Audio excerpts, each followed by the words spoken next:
नमस्कार, मैं आपके साथ कहकशा और आप देख रहे हैं टाइम्स एक्सप्रेस। अरविंद केजरीवाल को लेकर बड़ी खबर सामने आई। अरविंद केजरीवाल को पहले रिहा करने का आदेश दिए गए थे, लेकिन हाई कोर्ट ने अब उनकी रिहाई पर पाबंदी लगा दी, उन पर रोक लगा दी गई है। तो अब अरविंद केजरीवाल जो हैं वो रिहा नहीं हो पाएंगे जब तक हाई कोर्ट पे पूरी सुनवाई नहीं हो जाती है। अब ऐसे में जब हाई कोर्ट ने इतना बड़ा फैसला अरविंद केजरीवाल के खिलाफ सुना दिया है, ऐसे में आम आदमी पार्टी की तरफ से भी कई सवाल खड़े किए जा रहे हैं। आम आदमी पार्टी लगातार बीजेपी सरकार और पीएम मोदी पर निशाना साध रही है। अभी हमने आपको पिछली वीडियो में संजय सिंह का ट्वीट दिखाया था, जिसमें संजय सिंह ने आरोप लगाया है कि बीजेपी अपनी गुंडागर्दी कर रही है। इसके बाद अब देख लीजिए कि अरविंद केजरीवाल की पत्नी सुनीता केजरीवाल ने भी बड़ा बयान दे दिया है। सुनीता केजरीवाल ने क्या कुछ कहा है, आप इस वीडियो में सुनिए। अभी कल ही आपके मुख्यमंत्री को बेल मिली। अभी सुबह ऑर्डर अपलोड होना था, ऑर्डर अपलोड नहीं हुआ और ईडी हाई कोर्ट पहुंच गई ऑर्डर को स्टे करवाने के लिए। इतना ये तो ऐसे हो गया as if Arvind Kejriwal is the most wanted terrorist of India. देश में तानाशाही इतनी हद पार कर रही है कि ईडी किसी को लिबर्टी भी नहीं देने के, मुख्यमंत्री के अगेंस्ट वो स्टे के लिए चली जाती है।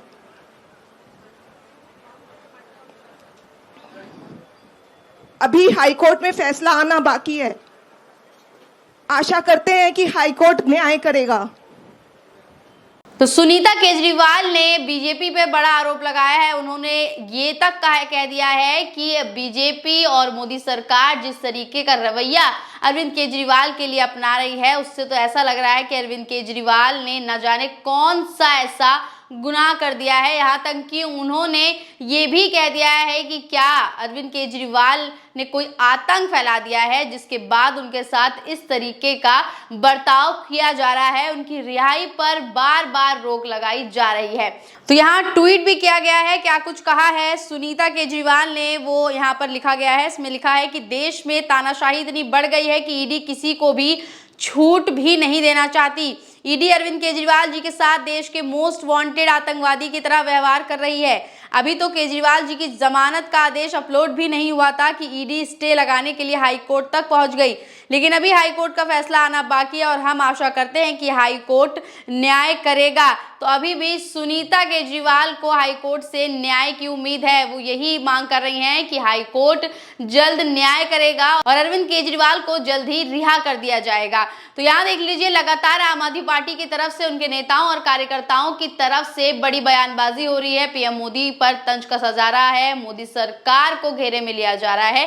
सिर्फ सुनीता केजरीवाल, संजय सिंह ही नहीं बल्कि आम आदमी के और भी तमाम नेता हैं जो अपने तरफ से पीएम मोदी को घेर रहे हैं, ईडी को घेर रहे हैं। क्या कुछ कह रहे हैं, एक और नेता का हम आपको बयान दिखा देते हैं। तो ये सौरभ भारद्वाज हैं। इन्होंने लिखा है कि केंद्र सरकार के लिए कानून का कोई मतलब नहीं रह गया। जब ऑर्डर ही नहीं आया तो ईडी वाले हाई कोर्ट में किस ऑर्डर को चुनौती देने पहुंच गए। तो यहाँ देख लीजिए, लगातार यही बात हो रही है। संजय सिंह ने भी यही बात की थी, सुनीता केजरीवाल ने भी यही बात की और अब सौरभ भारद्वाज भी यही बात कह रहे हैं कि जब अभी तक ऑर्डर नहीं आया तो ईडी कौन से ऑर्डर को चुनौती देने हाई कोर्ट में पहुंची है। तो यहाँ लगातार यही सवाल उठ रहे हैं कि क्या अरविंद केजरीवाल की रिहाई से बीजेपी को खतरा महसूस हो रहा है, क्या बीजेपी डरी हुई लग रही है, क्योंकि जिस तरीके से एनडीए सरकार में फूट पड़ती नजर आ रही है, लगातार देखने को मिल रहा है कि कभी ममता बनर्जी के जो सांसद हैं, टीएमसी के सांसद हैं साकेत गोखले, वो कहते हुए नजर आ रहे हैं कि 3 सांसद बीजेपी के उनके संपर्क में हैं। कहीं राहुल गांधी इंटरनेशनल मीडिया में कहते नजर आ रहे हैं कि मोदी जी के कुछ लोग हमारे संपर्क में हैं और उन एक चूक, एक गलती मोदी जी की और बीजेपी की उनकी सरकार को गिरा सकती है। ऐसे में ये लग रहा है कि बीजेपी अब अरविंद केजरीवाल से भी डरी हुई लग रही है, क्योंकि शिवसेना कि उद्धव ठाकरे भी ये बयान दे चुके हैं कि कभी भी महाराष्ट्र की सरकार पलट सकती है, एनडीए सरकार को कभी भी गिराया जा सकता है। ऐसे में अब अरविंद केजरीवाल का बाहर आना बीजेपी के लिए किसी खतरे की घंटी से कम नहीं है और इस बात का सबूत जो है वो सुधीर चौधरी ने भी दिया, जिसको लेकर अब सुधीर चौधरी को भी जमकर ट्रोल किया जा रहा है। पिछली वीडियो में भी हमने आपको बताया था कि किस तरीके से सुधीर चौधरी ने अपने प्रोग्राम में लगातार ये बात कही कि अब बीजेपी के लिए बड़ी खबर सामने आई है, क्योंकि अरविंद केजरीवाल को रिहा करने के आदेश दिए गए हैं। लेकिन इस खबर के बाद ही, यानी कि अगले ही दिन, आज के दिन हाईकोर्ट की तरफ से ये फैसला आ गया कि अब अरविंद केजरीवाल की रिहाई पर स्टे लगा दिया गया है। इस खबर को लेकर सुधीर चौधरी को भी खूब लताड़ा गया है। एक यूजर का हम आपको ट्वीट दिखाते हैं, जिसमें सुधीर चौधरी के लेकर उन्होंने क्या क्या कहा है, देखिए। तो ये यूजर है डॉक्टर मोनिका सिंह करके, इन्होंने लिखा है, फिर इन्हें गोदी मीडिया बोल दो तो मिर्ची लग जाती है। अरविंद केजरीवाल की जमानत पर सुनिए सुधीर चौधरी को। अब प्रधानमंत्री मोदी का एक और राजनीतिक विरोधी जेल से बाहर आकर सक्रिय हो जाएगा और वह उनके खिलाफ जबरदस्त दुष्प्रचार करेगा। दुष्प्रचार क्या ये पत्रकार की भाषा है? इसे बोलना चाहिए तो आरोप लगाएगा। यानी इनसे पहले ही बता दिया गया है कि मोदी के खिलाफ किसी ने कुछ बोला तो वो दुष्प्रचार है, इसीलिए एक बार नहीं बार बार इन्हें गोदी मीडिया कहा जाता है। तो ये दुष्प्रचार का जो शब्द है ये सुधीर चौधरी ने अपने प्रोग्राम में यूज किया था।